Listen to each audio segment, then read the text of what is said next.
নমস্কার বন্ধুরা, আর কুকিং চ্যানেলে আপনাদের সবাইকে স্বাগত। আজ নিয়ে হাজির হলাম পুর ভরার ঝামেলা ছাড়াই খাস্তা কড়াইশুঁটির কচুরি। তো চলুন শুরু করা যাক।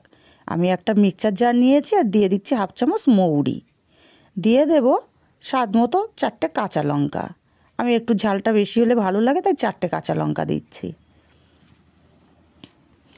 আর দেব অল্প একটু আদা দিয়ে আমি এটা শুধু মিক্সচার জারটা জল না দিয়েই ঘুরিয়ে নেব। দেখুন, শুধু জল না দিয়ে ঘুরিয়ে নিয়েছি, এটা বেশ পেস্ট হয়ে গেছে। এবার এর মধ্যে দিয়ে দিচ্ছি আমি হাফ বাটি কড়াইশুঁটি। এখানে 300 গ্রাম কড়াইশুঁটি আছে। কড়াইশুঁটিগুলো দিয়েও আমি ঘুরিয়ে নেব আগে জল ছাড়া। দেখুন, জল ছাড়া ঘুরিয়ে নিয়েছি। এখন আমি এর মধ্যে একটু জল দেব, তাহলে পেস্টটা খুব সুন্দর হবে, মিহি একটা পেস্ট হবে। আর দিয়ে দিচ্ছি হাফ চামচ ভাজা জিরের গুঁড়ো, দিয়ে আমি খুব ভালো করে পেস্ট করে নিয়েছি। দেখুন, আগে জল দিইনি, তার জন্য সুন্দর পেস্ট হয়েছে। এখন একটা গামলা নিয়ে নিয়েছি আর দিয়ে দিচ্ছি 2 বাটি ময়দা। গ্রাম হিসাবে এখানে 400 গ্রাম ময়দা আছে। দিয়ে দিচ্ছি অল্প একটু জোয়ান, আর জোয়ানটা আমি হাতে ঘষে দেব, যাতে জোয়ানের গন্ধটা কচুরির মধ্যে খুব ভালোভাবে ছড়িয়ে যায়। আর জোয়ান দিলে কিন্তু কচুরি খেলে গ্যাসও হবে না। দিয়ে দিচ্ছি 2 চামচ চিনি, আর দিয়ে দেব স্বাদ মতো লবণ, আর দিয়ে দিচ্ছি 2 টেবিল চামচ পরিমাণে সাদা তেল।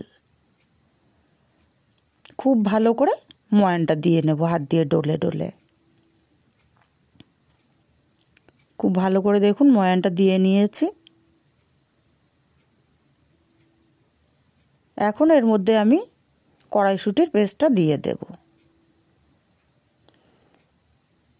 কড়াইশুঁটির পেস্টটা সব দিয়ে আগে আমি শুকনো কড়াইশুঁটিটা দিয়েই মাখাবো, তারপরে জল লাগলে আমি অল্প করে জল দেব। আর দুঃখিত বন্ধুরা, আমি দেখাতে পারিনি, আমি সামান্য একটু হিং দিয়েছিলাম, দিয়ে আমি মাখিয়ে নিলাম।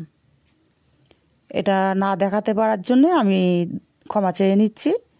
দেখুন, কড়াইশুঁটিটা দিয়ে আগে আমি মেখে নিয়েছি।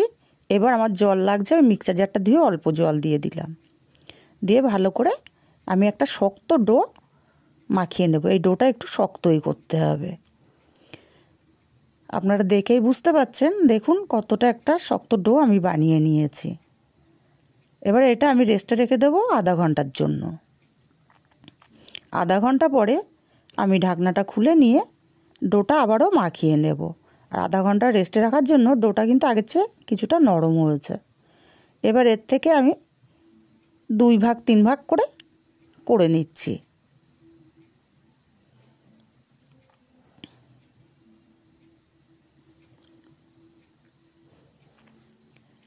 এবার চাকি বেলুন নিয়ে নিয়েছি, চাকি বেলুনে আমি অল্প তেল মাখিয়ে নিচ্ছি। আপনারা চাইলে এখানে ময়দা দিয়েও বেলতে পারেন, তবে ময়দা দিয়ে কচুরি বেললে ভাজার তেলটা কালো হয়ে যায়, আর কচুরির গায়েও কালো কালো ছোপ ছোপ লাগে। আমি একটা ডো নিয়ে নিলাম। এবার একটা রুটির মতো বড় করে বেলে নেব। আর এটা রুটির মতো পাতলা হবে না, তার চেয়ে একটু মোটা হবে। এবার আমি একটা বাটির সাহায্যে কেটে নেব। আমি আগে বাটিটা বসিয়ে বসিয়ে মাপ করে নিচ্ছি যে কটা আসবে এটার থেকে। আমি আগেই কাটছি না। তো এইভাবে করলে কি হয়, প্রত্যেকটা কচুরি কিন্তু একদম সুন্দর গোল হবে।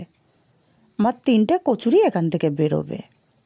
এবার আমি চেপে চেপে কেটে নেব।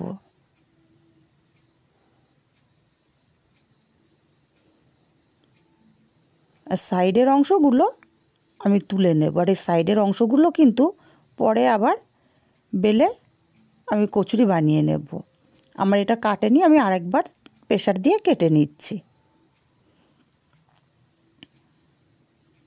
তো বন্ধুরা, পুর ভরার কোনো ঝামেলা নেই, আর দারুণ সুস্বাদু। এইভাবে ঝটপট করে কিন্তু কচুরি বানিয়ে নেওয়া যায়। পুর ভরা একটা ঝামেলা, পুর এক্সট্রা তৈরি করা একটা ঝামেলা। আমি এইভাবে সব কচুরিগুলো বানিয়ে নিয়ে গ্যাসে কড়াই বসিয়ে তেল দিয়ে দিচ্ছি। আর এখানে তেলটা খুব ভালো করে গরম করে নিতে হবে। তেলটা যদি ঠান্ডা থাকে, কচুরিগুলো কিন্তু একটাও ফুলবে না। দেখুন আমার কচুরি আমি একটা দিয়ে দিয়েছি, আর গরম তেল এভাবে ছড়িয়ে দিচ্ছি। আর কচুরি দেখুন কি সুন্দর টোপরের মতো ফুলে উঠছে। এপিট ওপিট করে উল্টে আমি তুলে নিচ্ছি। আমি আরও একটা দিয়ে দিলাম। আমার একটা কচুরিও কিন্তু মিস যাবে না ফোলা। দেখুন আমি গরম তেল ওপর থেকে ছড়িয়ে দিচ্ছি আর ফুলে উঠবে। দেখুন ফুলে উঠেছে। আমি এইভাবে উল্টে পাল্টে তুলে নেব। আরও একখানা আমি দিয়ে দিলাম। ও বন্ধুরা, আমার রেসিপিগুলো যদি ভালো লাগে অবশ্যই আমার চ্যানেলটি সাবস্ক্রাইব করতে ভুলবেন না। আর ভালো লাগলে আপনার আত্মীয় স্বজন বন্ধু বান্ধবদের কাছে শেয়ার করতেও ভুলবেন না। আমি তুলে নিলাম। আর একইভাবে আমি প্রত্যেকটা কচুরি কিন্তু ভেজে নিয়েছি। এই শীতের সময় ঝটপট কচুরি খেতে মন চাইলে এইভাবে বানিয়ে নিতে পারেন।